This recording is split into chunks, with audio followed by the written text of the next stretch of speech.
Newport, Oregon is a town defined by its rhythm.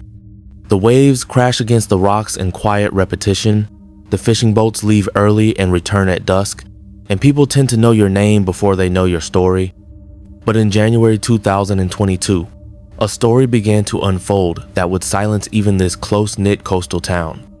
It was the story of Ryan David Staggs, a man whose life ended in mystery and whose absence would haunt the community for nearly 3 years.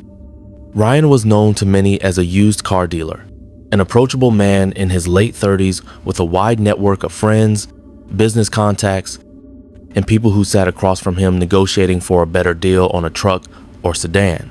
He wasn't flashy, but he was memorable. His disappearance wasn't the kind that people could dismiss easily. There was no warning, no explanation, no trail. On the 29th of January, 2022, Ryan was last seen.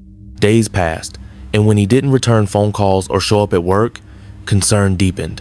By February, he was officially reported missing. The Lincoln County Sheriff's Office opened an investigation, but there were no immediate signs of foul play. No abandoned car, no known threats, nothing to work with but a blank space. The silence that followed would stretch out painfully for months. Friends and family continued to push for answers, but the case quickly grew cold. As the months rolled by, the void around Ryan's story only deepened. Then, in May 2022, Lincoln County authorities reclassified the investigation as a potential homicide. This was a quiet but significant development. It suggested that behind the scenes, investigators were beginning to suspect that Ryan hadn't simply disappeared. He had been taken. That same year, the district attorney's office activated its cold case unit. Composed of retired law enforcement officers, volunteers, and specialists, the team was tasked with revisiting dormant cases with fresh eyes. They reopened the files on Ryan's disappearance and began building a new investigation. They reviewed digital evidence, re-interviewed contacts, and chased down every lead that could be verified. While they didn't speak publicly about many details, those close to the case could feel a change. Something was happening. That something broke open in December 2024. Following a tip and months of quiet investigative work, police secured a search warrant for a property on NW 7th Street in Newport. What they found there wasn't a body, but it was enough to shake the case wide open. Cadaver dogs reacted to the scent of human decomposition within the home, though no remains were recovered. Still, the findings were compelling enough to arrest Jack David Baird, a 60-year-old local resident, and charge him with second-degree abuse of a corpse. It was the first public sign that someone knew exactly what happened to Ryan and had tried to cover it up. Then came the 8th of January, 2025. In a heavily wooded area of Lincoln County, authorities found a shallow grave. The scene was grim, but within the grave were remains that matched Ryan's dental records.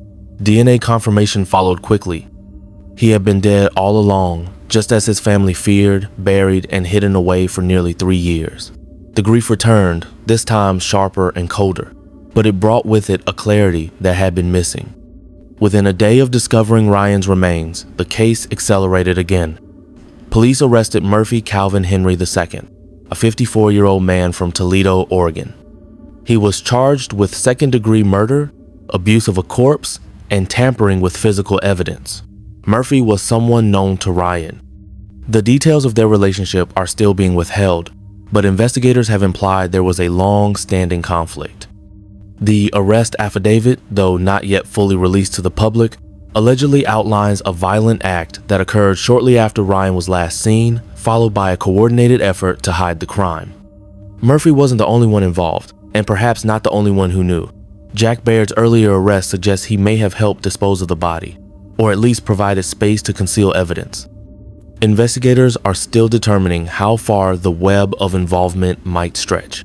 Whether more arrests will follow remains uncertain, but law enforcement has confirmed that the case is still active. The Lincoln County Major Crime Team, a coalition of local, state, and federal agencies, including the Federal Bureau of Investigation, has been credited with seeing the case through. Their work behind the scenes, particularly over the final year of the investigation, was meticulous and methodical. They never treated Ryan's disappearance as a matter of if foul play had occurred, only when they would be able to prove it. For the Staggs family, the discovery of Ryan's body brought a mixture of sorrow and release. The not knowing had been torture. Now, even as they process the heartbreak, they have answers. They can bury him with dignity. They can tell his story without question marks. At a public vigil held days after the arrest, Ryan's mother spoke quietly to the crowd. He deserved better, but we're grateful to know. We're grateful to finally say goodbye. The question that lingers, though, is why? Why was Ryan killed? What exactly happened in those final hours? And how did two men, possibly more, manage to keep such a terrible secret hidden for nearly 3 years? The trial of Murphy Henry may eventually answer those questions, but for now, the community is left to sit with the grief and the horror. In a town like Newport, the death of one man touches many.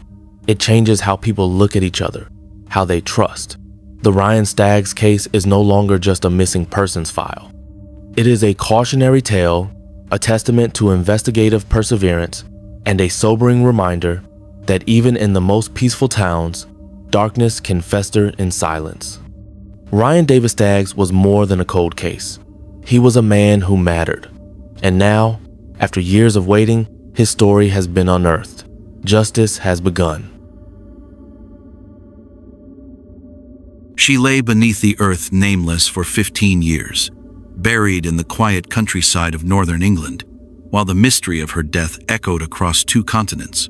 Found face down in a shallow stream on the remote slopes of Pennygent in the Yorkshire Dales, the woman's discovery on the 20th of September, 2004, by a group of walkers sparked a case that would baffle investigators, haunt a small village, and eventually lead to one of the most unusual international cold case resolutions in British history. There were no clear signs of violence. A post-mortem suggested she had died 1 to 3 weeks earlier. Hypothermia was ruled out. Her clothing was modest: an M&S t-shirt, jeans, socks, and a pair of white trainers, but she carried no identification, no phone, no money. There were no missing persons reports matching her appearance, and efforts to identify her led nowhere.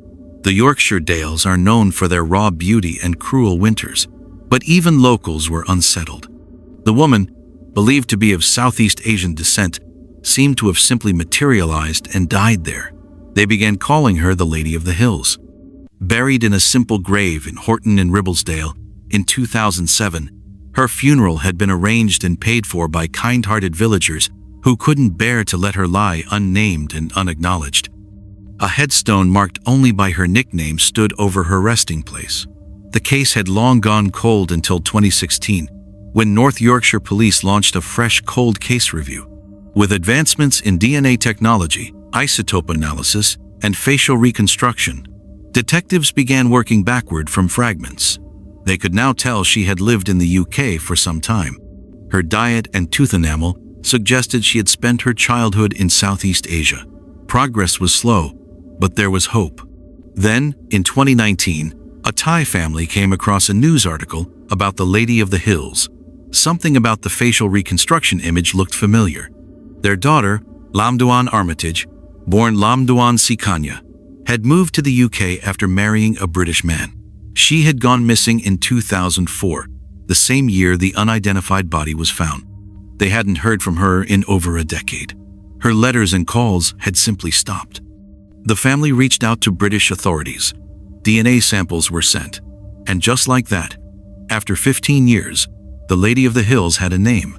She was Lamduan Armitage, a wife, a mother of 3, and a daughter from Thailand, who had once dreamed of a better life abroad. Lamduan had moved to the UK in 1991 after marrying David Armitage, a man she had met while he was teaching in Thailand. They lived in northern England with their children, but behind the closed doors of that domestic life, Lamduan was suffering. She was isolated. Her grasp of English was limited. She often told her parents she wanted to return to Thailand. Her father, speaking years later, recalled the last time he saw her. She was at a train station, holding her children, saying she would come back soon, but she never did. When she disappeared in 2004, David never filed a missing persons report. He claimed they had argued and that she left, and he simply assumed she had returned to Thailand or started a new life somewhere else. But no passport activity supported that theory, and Lam Duan never contacted her family again. Her bank accounts were untouched. Police interviewed David in 2019 after confirming Lam Duan's identity. He denied any wrongdoing. He said he had no idea what had happened to her, but suspicion began to grow. Why hadn't he reported her missing? Why had he told people she had gone back to Thailand when she hadn't? And why had he moved back to Thailand himself shortly after she disappeared? On the 24th of January, 2025, 61-year-old David, who had lived in Thailand, was arrested when he returned to the UK after the Thai authorities revoked his resident visa. He was detained at his house in Kanchanaburi before being transferred to the Bangkok Immigration Detention Center. He did not file an immigration petition, meaning he no longer had the right to stay in Thailand. He then returned to the UK and was arrested by the police shortly after his arrival at Heathrow Airport. He had been released on conditional bail. On their visit to Thailand, the family liaison officers handed a memorial book to Lam Duan's parents, which included photographs of the funeral service held in Horton in Ribblesdale in 2007, arranged and paid for by local people. As more information emerged, a fuller picture of Lam Duan's life and struggles came into focus. She had tried to make a life in the UK, but cultural and emotional barriers isolated her. Her husband, reportedly controlling, was the only link she had to the outside world. Friends and neighbors described her as quiet and polite but rarely seen. There were no clear signs of physical abuse, but emotional neglect and dependency cast a shadow over the relationship. In 2023, nearly 2 decades after her death, Lam Duan's parents finally visited her grave in England. North Yorkshire police arranged the journey. They stood in Horton in Ribblesdale, where local villagers had once gathered to say goodbye to a stranger they couldn't name. For her family, it was the moment they had long feared and needed: confirmation, grief, closure. The January 2025 arrest of David Armitage marked a critical shift in the investigation. He had been living in Thailand, largely out of reach. But when his visa was revoked and he failed to petition for legal stay, Thai immigration detained him. Transferred to Bangkok's immigration center, he was eventually deported back to the UK. Police arrested him at Heathrow upon arrival. Though released on conditional bail, the wheels of justice had finally begun turning. After years of quiet suspicion, new evidence and mounting international cooperation had brought the case into sharp focus. David's denial of involvement would now face scrutiny in courtrooms, not just newspaper columns. And for Lam Duan's family, those who waited, prayed, and wondered, the long pause in her story was finally ending. She had been buried without a name, without a voice. For years, the Moors had kept her secret, but time, science, and love refused to let her be forgotten. Lam Duan Armitage was not just the Lady of the Hills. She was a daughter, a wife, a mother, and finally, a woman whose truth could no longer be buried. For months, her name lived in the margins, on missing person flyers, in the aching voices of her family, and in the quiet spaces where questions loomed louder than answers. Marquita Mull, a 50-year-old woman from Buffalo, New York, disappeared without a trace in the summer of 2021. Her absence was sudden, unexplained, and devastating. And for a long time, it stayed that way. But behind the silence, something horrifying was waiting to be found. On the 25th of June, 2021, Marquita was last seen alive in Buffalo's Broadway Fillmore neighborhood. She had no known reason to leave the city, no reported conflicts, no obvious signs of distress. When she vanished, her loved ones were stunned and terrified. She simply stopped answering calls. She never came home. For 3 agonizing months, there were no answers. That changed on the 26th of September, 2021, when a hiker made a chilling discovery along the Chautauqua Rails to Trails, a remote hiking path in the town of Portland, New York, roughly 60 miles southwest of Buffalo. The hiker had come across what appeared to be a human skull in the brush. Investigators were dispatched immediately. The following day, while sweeping the wooded area, police discovered 2 sets of remains, lying just 10 yards apart. One was a decomposed body. The other had long since become skeletal. Authorities suspected foul play almost immediately. There were no identifying documents, no immediate signs of who these women had been. Only the wilderness had kept them company. Eventually, the decomposing body was confirmed to be Marquita Mull.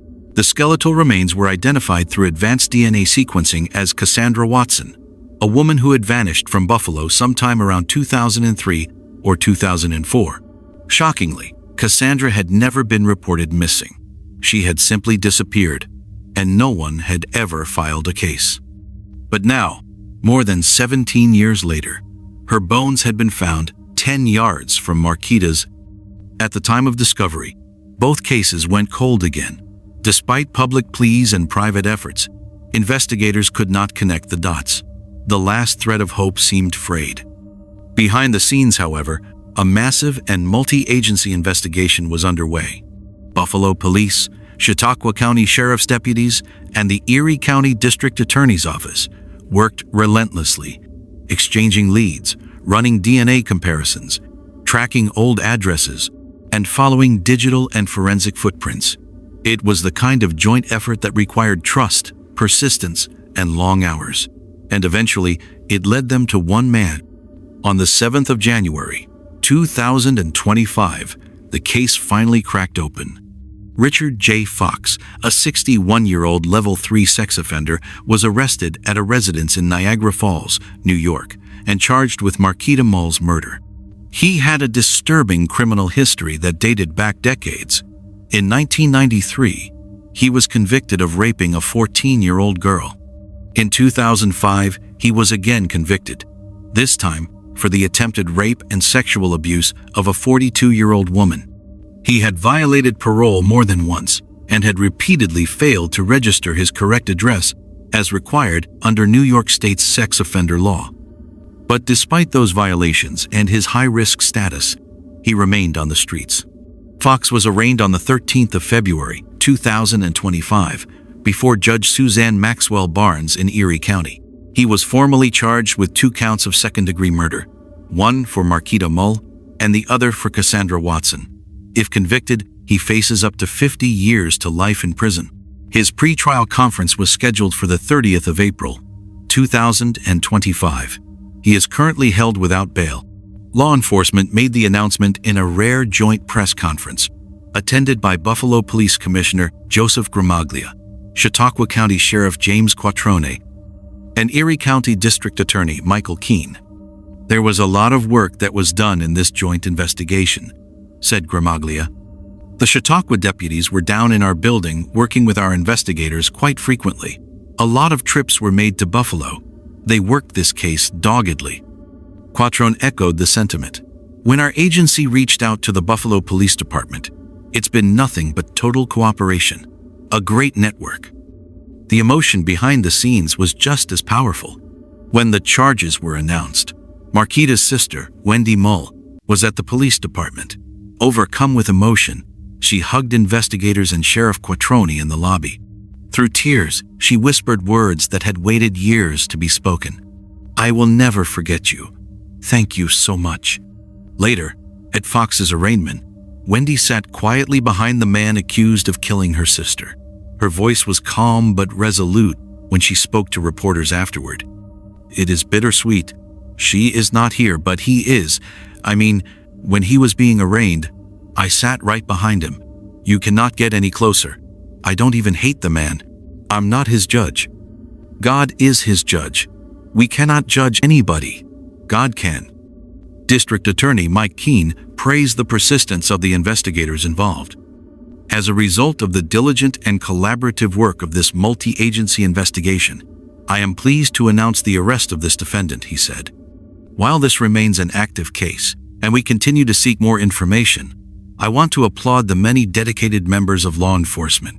The family of Marquita Mull has waited more than 4 years for answers, and we are committed to obtaining justice." But the case wasn't done unraveling. In March 2025, investigators uncovered a third set of skeletal remains hidden in a boarded-up crawl space beneath a basement staircase at a residence in Niagara Falls. The location was disturbing. The concealment was deliberate. Once again, Fox's name came up. Police have named him a person of interest, and now suspect he may have additional victims. The possibility that Fox is a serial predator is no longer speculation, it's a working theory. Detectives are reviewing cold cases stretching back decades. Forensic experts are reanalyzing DNA samples. Survivors of past attacks have come forward. And behind every clue is the haunting question: how many more? The case is still open. Investigators are asking the public for help.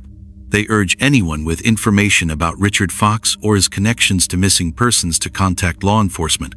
Meanwhile, Marquita Mull's family is rebuilding the only way they know how, by remembering her as she was kind, vibrant, deeply loved, and refusing to let her name fade. They've launched a Facebook group, Justice for Marquita Mull, where they share her memory, support others, and demand systemic accountability for how the system handled Fox. Cassandra Watson, too, has now been recognized. She may have vanished silently, but she will be remembered loudly. Her remains were hidden for nearly 2 decades, yet through science, determination, and collaboration, she now has her name back.